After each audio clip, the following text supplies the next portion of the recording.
E olha só o tamanho desse artigo. O que é a reduflação? Você sabe o que é uma reduflação? Olha, eu vou colocar um exemplo aqui do lado agora para você entender. Isso faz parte da nossa vida.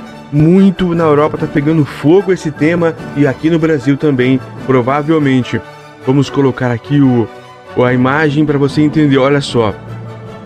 É quando as empresas diminuem os pesos, mas mantém os preços. Então ela diminui o peso, mas mantém o preço. Olha, aqui alguns exemplos que nós temos. O chocolate M&M, por exemplo, lá embaixo, ó, ele de 45 gramas foi para 25, manteve o preço. O pão Puma, ali, ó, ele era 500 e ele foi para 480. O Omo era 4 quilos, foi para 3.800. Essa é pesquisa de 2022, essa imagem aqui. Aquele chocolate em barra é mais, né? O chocolate em barra, ele começou com 300, foi para 280, 260 e hoje tem até de 60 gramas apenas. O achocolatado Toddy, ele era 560 miligramas e hoje a 480. A caixa de fósforo Fiat Lux, por exemplo, aqui bem no meio, ela tinha 240 unidades e hoje ela só tem 200. Olha só que coisa diferente. E o mais estranho de tudo, a caixa de ovos. Era uma dúzia. E hoje nós temos uma dezena. Preste bem atenção. 12 eram 12, nossa, uma dúzia, né? E hoje são 10. E não falam nada. É claro que na caixa não está dizendo que é uma dúzia, são 10, né? Isso também não. Mas é a caixa. Ali eles simplesmente tiraram essa informação. Por isso que não tem mais. Deixa eu só tirar aqui a imagem para começar a leitura de fato e de direito aqui da BBC News. Reduflação. Porque produtos menores com preços iguais vieram para ficar. Olha que legal. Então eu vou ler aqui agora, sem muitas delongas, para começar aqui a nossa conversa. Para quem nos acompanha por mais, um potinho de iogurte. Durante períodos de crise, empresas geralmente aproveitam a oportunidade para vender menos produtos e cobrar o mesmo ou menos. Alexis Benevist, da BBC Work Life. Esse é o pessoal lá em cima da BBC que faz matérias excelentes. Aqui também, claro. Mas esse pessoal da Work Life e da The Conversation são excepcionais. Há 2 horas de hoje, o artigo é bem novinho. Agora vamos começar a leitura. Se você vai ao supermercado e sai de lá com embalagens menores, mas o mesmo valor pago na nota fiscal, saiba que não é o único.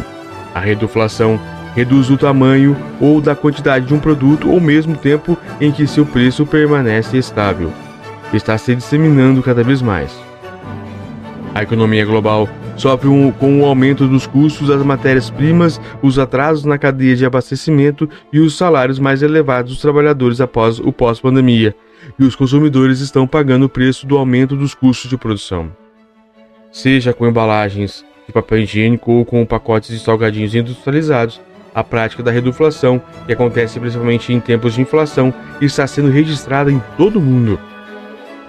Na semana passada, o supermercado Carrefour na França colocou avisos nos produtos para alertar seus consumidores sobre a diminuição das embalagens sem uma correspondente redução de preços. Os consumidores estão percebendo as mudanças e, naturalmente, não estão satisfeitos, especialmente porque o seu poder de compra está caindo devido à inflação. E experiências passadas com a reduflação mostram que o fenômeno não termina quando a inflação diminui. Os consumidores, abre aspas, percebem mais aumentos de preços do que as reduções de tamanho, afirma Mark Stevens, da Impact Pricing, uma organização que educa empresas sobre preços. Como resultado, diz ele, as empresas utilizam a reduflação para aumentar os preços de forma menos dolorosa.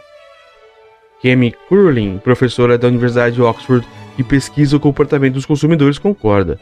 Como a população se preocupa mais com o impacto das compras em seu bolso, diz ela, é mais provável que as pessoas reparem mais no aumento do preço do que na quantidade do produto perdida com as embalagens quando encolhem.